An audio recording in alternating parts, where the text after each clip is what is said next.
রহমতুল্লাহি ওয়া বারাকাতুহু। আসসালামু আলাইকুম রহমতুল্লাহি ওয়া বারাকাতুহু।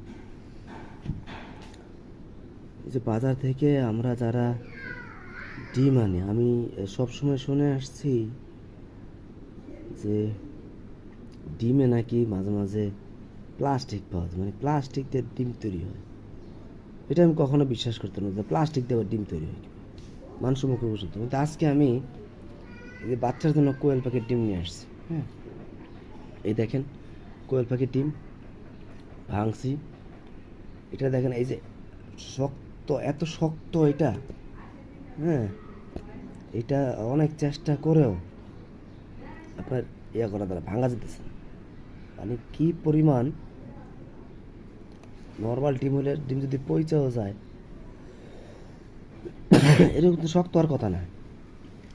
এত শক্ত কেন? মানে এটারে আপনি মনে হয় যে এটা কাটতে গেলে আমার কেচি লাগবে, এরকম একটা অবস্থা। হ্যাঁ, এত শক্ত আবার ডিম হয়, তাহলে এটা কি? এটার উপাদানটা কি? উপাদান দিয়ে তৈরি করছে এটা? যদি প্লাস্টিক না হয়, নর্মাল ডিম হলে হয় পয়সা গেল, তা তো হওয়ার কথা না।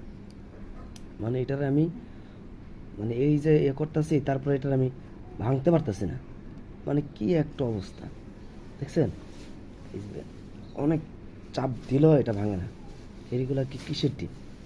হুম, কিসের ডিম এগুলো?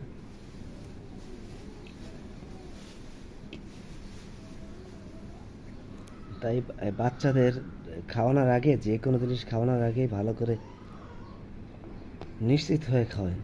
কারণ হচ্ছে ওদের তো আর হজম ক্ষমতা নাই বড়দের মতো। ওদের হজম ক্ষমতা খুবই কম। এই কারণে ওদেরকে খাওয়ানোর ক্ষেত্রে আরো সতর্ক হয়ে খাওয়াতে হবে। ধন্যবাদ সবাইকে।